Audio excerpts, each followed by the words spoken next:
अमृत पट्टी talk show ਦੇ ਵਿੱਚ ਤੁਹਾਡਾ ਸਭ ਦਾ ਨਿੱਘਾ ਸਵਾਗਤ। ਮੈਂ ਤੁਹਾਡੀ ਆਪਣੀ ਹੋਸਟ ਅਮਰਤ। ਦੋਸਤੋ, ਸਾਡੇ ਇਸ ਪ੍ਰੋਗਰਾਮ ਨੂੰ ਤੁਸੀਂ ਬਹੁਤ ਪਸੰਦ ਕਰਦੇ ਹੋ, ਉਸ ਲਈ ਮੈਂ ਤੁਹਾਡਾ ਸਭ ਦਾ ਸ਼ੁਕਰੀਆ ਅਦਾ ਕਰਨਾ ਚਾਹੁੰਦੀ ਹਾਂ। ਤੁਸੀਂ ਪਿਛਲੀ ਵਾਰ ਇੱਕ ਡੋਮੈਸਟਿਕ ਵਾਇਲੈਂਸ ਦੇ ਉੱਪਰ ਪ੍ਰੋਗਰਾਮ ਕੀਤਾ ਤੇ ਉਸ ਤੋਂ ਪਹਿਲਾਂ ਵਿਲਸ ਦੇ ਉੱਪਰ ਇੱਕ ਪ੍ਰੋਗਰਾਮ ਕੀਤਾ ਗਿਆ ਸੀ, ਤੁਸੀਂ ਬਹੁਤ ਪਸੰਦ ਕੀਤਾ, ਉਸ ਲਈ ਧੰਨਵਾਦ। ਸਾਡੀ ਵੀ ਹਮੇਸ਼ਾ ਤੋਂ ਇਹੀ ਕੋਸ਼ਿਸ਼ ਹੁੰਦੀ ਹੈ ਕਿ ਅਸੀਂ ਕੋਈ ਵਧੀਆ ਪ੍ਰੋਗਰਾਮ, ਜਾਣਕਾਰੀ ਭਰਪੂਰ ਪ੍ਰੋਗਰਾਮ ਤੁਹਾਡੇ ਲਈ ਲੈ ਕੇ ਆਈਏ, ਜਿਸ ਤੋਂ ਕਿ ਤੁਸੀਂ ਕੁਝ ਲਰਨ ਕਰ ਸਕੋ, ਅਸੀਂ ਕੁਝ ਲਰਨ ਕਰ ਸਕੀਏ। ਸ਼ਾਰਦਾ ਜੀ ਦੇ ਕੋਲ ਤੁਸੀਂ ਬਹੁਤ ਸਾਰੀਆਂ ਈਮੇਲਸ ਕਰਦੇ ਹੋ, ਟੈਕਸਟ ਕਰਦੇ ਹੋ, ਤੇ ਉਹ ਵੀ ਤੁਹਾਡੀਆਂ ਕੁੰਡਲੀਆਂ ਨੂੰ ਇੱਥੇ ਤੁਹਾਡੇ ਸਾਹਮਣੇ ਜਿਹੜੇ ਹੈਗੇ ਆ ਉਹ ਦੱਸਦੇ ਨੇ ਕਿ ਪਾਠ ਤੇ ਦਾਨ ਕੀ ਕੀਤਾ ਜਾਣਾ ਚਾਹੀਦਾ। ਤੁਸੀਂ ਉਹ ਵੀ ਬਹੁਤ ਪਸੰਦ ਕਰਦੇ ਹੋ, ਉਸ ਲਈ ਵੀ ਸ਼ੁਕਰੀਆ। ਅੱਜ ਦੇ ਇਸ ਪ੍ਰੋਗਰਾਮ ਦੇ ਵਿੱਚ ਅੱਜ ਦਾ ਮੁੱਦਾ ਰਹੇਗਾ ਕਿ ਬਹੁਤ ਸਾਰੇ ਕੈਨੇਡਾ ਦੇ ਵਿੱਚ ਲੋਕ ਅਜਿਹੇ ਨੇ ਜਿਹੜੇ ਕਿ US ਦੇ ਵਿੱਚ ਨਹੀਂ ਜਾ ਸਕਦੇ ਕਈ ਕਾਰਨਾਂ ਦੇ ਕਰਕੇ। ਹੋ ਸਕਦਾ ਕਿ ਉਹ ਪਹਿਲਾਂ ਉੱਥੇ ਰਹਿੰਦੇ ਰਹੇ ਹੋਣ, ਉਸ ਤੋਂ ਬਾਅਦ ਫਿਰ ਉਹ ਕੈਨੇਡਾ ਦੇ ਵਿੱਚ ਆ ਜਾਂਦੇ ਨੇ, ਇੱਥੇ ਆਪਣੀ ਸਿਟੀਜ਼ਨਸ਼ਿਪ ਲੈ ਲੈਂਦੇ ਨੇ, ਲੇਕਿਨ ਕਿਸੇ ਵਜ੍ਹਾ ਦੇ ਕਰਕੇ ਉਹ US ਵਾਪਸ ਨਹੀਂ ਜਾ ਸਕਦੇ। ਅੱਜ ਸਾਡੇ ਨਾਲ ਸਾਡੇ ਸਟੂਡੀਓ ਦੇ ਵਿੱਚ ਮੌਜੂਦ ਨੇ ਸੁਖਜੀਤ ਸਿੰਘ ਪੱਟੀ ਜੀ।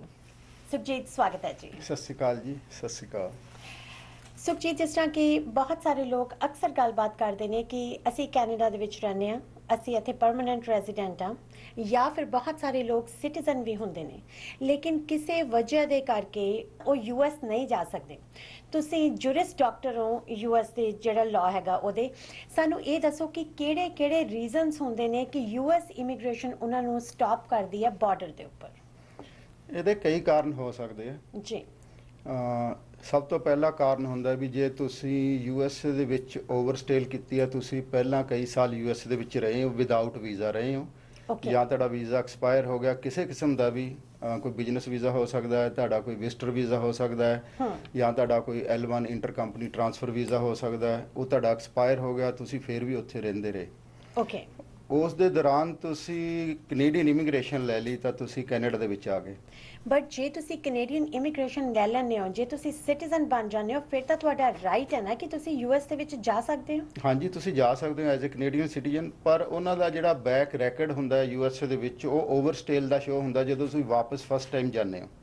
ਓਕੇ। ਤਾਂ ਉਹ ਜਦੋਂ ਤੁਸੀਂ ਜਾਂਦੇ ਹੋ ਤਾਂ ਬਾਰਡਰ ਦੇ ਉੱਤੇ ਤੁਹਾਡਾ ਪੁਰਾਣਾ ਰੈਕਡ ਕੱਢ ਲੈਂਦੇ ਆ, ਸਾਰਾ ਨੇਮ ਤੇ ਡੇਟ ਆਫ ਬਰਥ ਤੋਂ। ਉਹਦੇ ਵਿੱਚ ਤੁਹਾਡਾ ਮੋਸਟਲੀ ਜਿਹੜੇ 80% ਲੋਕ ਹੁੰਦੇ ਆ ਉਹਨਾਂ ਦੀ ਡਿਪੋਰਟੇਸ਼ਨ ਲੱਗੀ ਹੁੰਦੀ ਹੈ ਕਾਗਜ਼ਾਂ ਦੇ ਵਿੱਚ, ਉਹਨਾਂ ਨੂੰ ਨਹੀਂ ਪਤਾ ਹੁੰਦਾ। ਠੀਕ ਹੈ ਜੀ।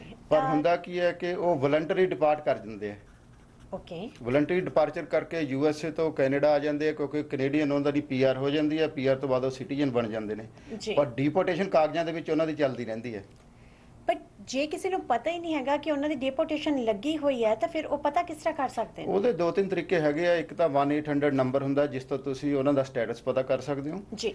ਦੂਸਰਾ ਇਹ ਹੁੰਦਾ ਵੀ ਜਿਵੇਂ ਫੋਰ ਐਗਜ਼ਾਮਪਲ ਕੋਈ ਬੰਦਾ ਓਵਰਸਟੇ USA ਦੇ ਵਿੱਚ ਕੀਤੀ ਹੋਈ ਹੈ ਤੇ ਉਸ ਨੇ ਇੱਧਰ ਆਣਾ ਹੈਗਾ, ਇੱਧਰ ਉਹਦੇ PR ਦੇ ਕਾਗਜ਼ ਆ ਗਏ ਹੈਗੇ ਆ, ਤਾਂ ਬੈਟਰ ਇਹ ਹੈ ਵੀ ਉਹ ਵਲੰਟਰੀ ਡਿਪਾਰਚਰ ਲੈ ਲੇ ਜੱਜ ਤੋਂ USA ਦੇ ਵਿੱਚ।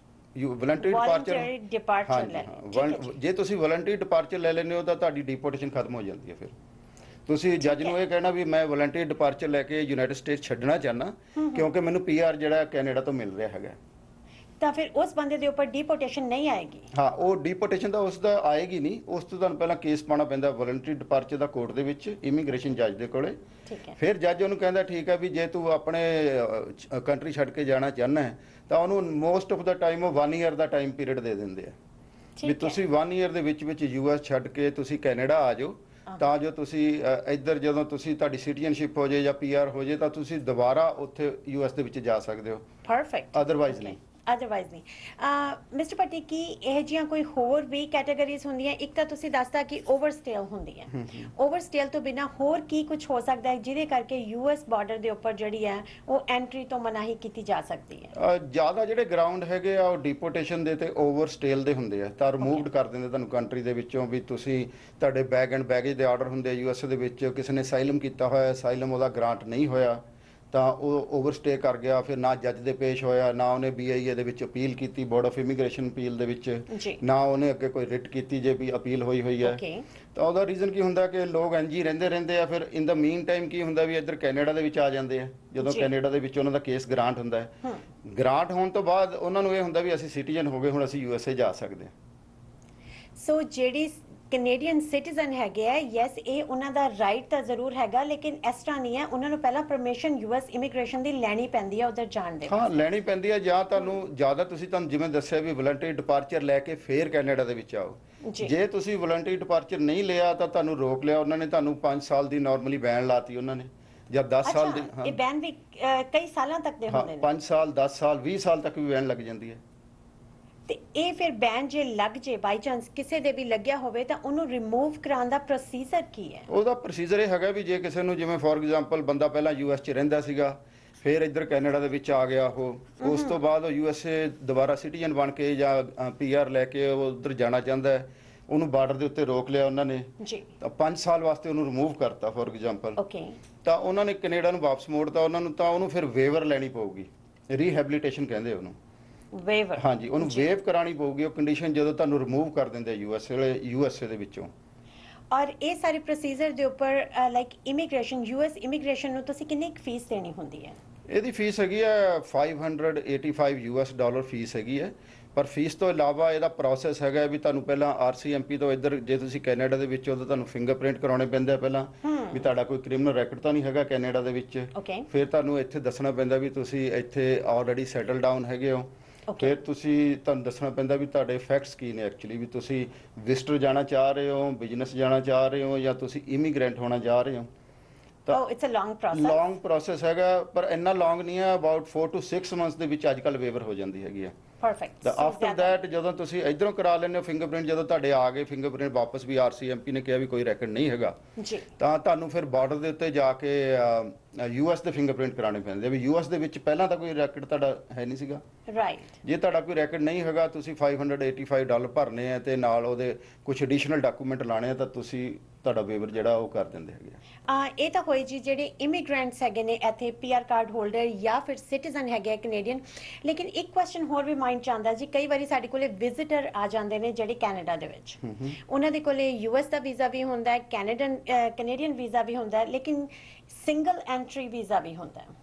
ਸੋ ਸਿੰਗਲ ਐਂਟਰੀ ਵੀਜ਼ਾ ਜੇ ਉਹਨਾਂ ਕੋਲੇ ਕੈਨੇਡਾ ਤੇ US ਦੇ ਵਿੱਚ ਹੈਗਾ, ਕੀ ਉਹ US ਜਾ ਕੇ ਫਿਰ ਉੱਥੋਂ ਹੀ ਉਹਨਾਂ ਨੂੰ ਇੰਡੀਆ ਜਾਂ ਪਾਕਿਸਤਾਨ ਵਾਪਸ ਜਾਣਾ ਪਏਗਾ, ਜਾਂ ਉਹ ਕੈਨੇਡਾ ਵਾਪਸ ਆ ਸਕਦੇ ਨੇ?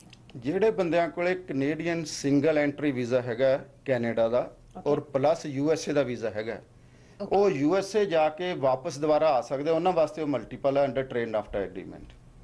ਪਰ ਜੇ ਉਹ US ਦੀ ਥਾਂ ਤੇ ਜਿਵੇਂ ਮੈਕਸੀਕੋ ਚਲੇ ਗਏ ਜਾਂ ਕਿਤੇ ਇੰਗਲੈਂਡ ਚਲੇ ਗਏ, ਫਿਰ ਦੁਬਾਰਾ ਵਾਪਸ ਸਿੰਗਲ ਐਂਟਰੀ ਤੇ ਨਹੀਂ ਆ ਸਕਦੇ, ਓਨਲੀ ਫॉर US ਉਹਨਾਂ ਦੀ ਮਲਟੀਪਲ ਐਂਟਰੀ ਹੋਏਗੀ। ਪਰਫੈਕਟ। ਸੁਖਜੀਤ, ਜਿਹੜੇ ਵੀ ਲੋਕ ਜਿਹੜੇ ਹੈਗੇ US ਜਾਣਾ ਚਾਹੁੰਦੇ ਨੇ, ਜਿਹੜੇ ਤੁਸੀਂ ਟ੍ਰੇਡ ਨਾਫਟਾ ਐਗਰੀਮੈਂਟ ਦੇ ਵਾਸਤੇ ਕਹਿ ਰਹੇ ਹੋ, ਕਿ ਉਹਦੇ ਵਾਸਤੇ ਵੀ ਜਿਸ ਤਰ੍ਹਾਂ ਬਹੁਤ ਸਾਰੇ ਲੋਕ ਨੇ ਜਿਹੜੇ ਇਹ ਕਹਿੰਦੇ ਨੇ ਕਿ ਅਸੀਂ ਕੈਨੇਡਾ ਦੇ ਵਿੱਚ ਸਟਕ ਹਾਂ, we want to go back to US, we use to live in US, so ਉਹਦਾ ਕੀ ਪ੍ਰੋਸੀਜਰ ਹੈ? ਜਿਸ ਤਰ੍ਹਾਂ ਤੁਹਾਡੇ ਕੋਲ ਡਿਗਰੀ ਹੈਗੀ ਹੈ, ਉੱਥੇ ਕਿਸ ਤਰ੍ਹਾਂ ਦੇ ਵੀਜ਼ੇ ਜਿਹੜੇ ਨੇ ਉਹ ਆਮ ਪਬਲਿਕ ਲੈ ਸਕਦੀ ਹੈ? ਜਿਹੜੇ ਬੰਦੇ USA ਦੇ ਵਿੱਚ ਪਹਿਲਾਂ ਰਹੇ ਹੈ, ਉਹਨਾਂ ਦਾ ਸਭ ਤੋਂ ਪਹਿਲਾਂ ਕੀ ਹੋਊਗਾ ਵੀ ਜਿਵੇਂ ਕੈਨੇਡਾ ਦੇ ਵਿੱਚ ਆਪਾਂ ਕੈਪਸ ਨੋਟਸ ਮੰਗਵਾ ਲੈਂਦੇ ਆ, ਉੱਥੇ FOIA ਨੋਟਸ ਉਹਨਾਂ ਦੇ ਮੰਗਵਾਉਣੇ ਪੈਣਗੇ ਉਹਨਾਂ ਦਾ ਕਰੰਟ ਸਟੇਟਸ ਚੈੱਕ ਕਰਨ ਵਾਸਤੇ। FOIA FOIA ਟਰਮ ਹੈਗੀ ਆ, ਫਰੀडम ਆਫ ਇਨਫੋਰਮੇਸ਼ਨ ਐਕਟ ਦੇ ਅੰਡਰ ਤੁਸੀਂ ਕਿਸੇ ਵੀ ਬੰਦੇ ਦੀ ਜਿਹੜੀ ਫਾਈਲ ਹੈ ਉਹ ਮੰਗਵਾ ਸਕਦੇ ਹੋ, ਤੇ ਉਸ ਦੇ ਵਿੱਚ ਇਮੀਗ੍ਰੇਸ਼ਨ ਨੇ ਕੀ ਡਿਸੀਜਨ ਲਏ ਹੋਏ ਆ, ਉਸ ਦੇ ਵਿੱਚ ਹੈਂਡ ਰਿਟਨ ਨੋਟਸ ਹੋਣਗੇ ਆਫੀਸਰ ਦੇ, ਵੀ ਲਾਸਟ ਟਾਈਮ ਜਾਂ ਜਦੋਂ ਤੋਂ ਵੀ ਤੁਹਾਡੀ ਫਾਈਲ ਬਣੀ ਹੈ ਉਹਦਾ ਸਾਰਾ ਰੈਕੋਰਡ ਜਿਹੜਾ ਉਹ ਫਾਈਲ ਦੇ ਵਿੱਚ ਹੋਊਗਾ। ਜਦੋਂ ਤੱਕ ਤੁਸੀਂ ਫਾਈਲ ਨਹੀਂ ਦੇਖਦੇ ਉਹਨਾਂ ਚਿਰ ਤੁਸੀਂ ਕੁਝ ਕਹਿ ਨਹੀਂ ਸਕਦੇ ਵੀ ਆਪਾਂ ਉਹਦਾ ਅੱਗੇ ਕੀ ਪਾ ਸਕਦੇ। ਬਿਲਕੁਲ, ਬਟ ਅਦਰਵਾਈਜ਼ ਕੈਟਾਗਰੀਜ਼ ਬਹੁਤ ਹੈਗੀਆਂ ਨੇ ਜਿਸ ਨਾਲ ਕਿ ਲੋਕ US ਦੇ ਵਿੱਚ ਜਾ ਕੇ ਸੈਟਲ ਹੋ ਸਕਦੇ। ਬਿਲਕੁਲ, ਕੈਟਾਗਰੀਜ਼ ਬਹੁਤ ਹੈਗੀਆਂ ਨੇ, ਪਰ mostly categories non immigrant visas ਨੇ USA ਦੇ ਵਿੱਚ, ਇਮੀਗ੍ਰੈਂਟ ਵੀਜ਼ਾਸ ਬਹੁਤ ਘੱਟ ਹੈ। ਅੱਛਾ ਜੀ, ਠੀਕ ਹੈ। ਸੁਖਜੀਤ, ਜਾਣ ਤੋਂ ਪਹਿਲਾਂ ਤੁਸੀਂ ਹੋਰ ਕੀ ਕਹਿਣਾ ਚਾਹੋਗੇ ਜੀ? ਹੋਰ ਕੁਝ ਨਹੀਂ ਕਹਿਣਾ ਚਾਹਾਂਗੇ, ਸਿਰਫ ਇੱਕੋ ਗੱਲ ਵੀ ਜਿਹੜੇ ਬੰਦੇ ਪਹਿਲਾਂ USA ਦੇ ਵਿੱਚ ਰਹੇ ਹੈ, ਹੁਣ ਉਹ ਇੱਧਰ ਕੈਨੇਡਾ ਦੇ ਵਿੱਚ ਆ ਕੇ ਉਹਨਾਂ ਨੇ PR ਤੋਂ ਬਾਅਦ ਸਿਟੀਜ਼ਨਸ਼ਿਪ ਲੈ ਲਈ ਹੈ, before they entered United States they have to check their status, current status ਉਹਨਾਂ ਦਾ ਕੀ ਹੈਗਾ USA ਦੇ ਵਿੱਚ ਤੇ ਕੈਨੇਡਾ ਦੇ ਵਿੱਚ, ਪਹਿਲਾਂ ਉਹ ਚੈੱਕ ਕਰਨ, ਫਿਰ ਉਹ ਬਾਰਡਰ ਤੇ ਜਾਣ ਜਾਂ 에ਅਰਪੋਰਟ ਤੇ ਜਾਣ, ਉਹ ਬੈਟਰ ਰਹੇਗਾ ਉਹਨਾਂ ਵਾਸਤੇ। Perfect, thank you so much. Okay ਜੀ, ਥੈਂਕ ਯੂ।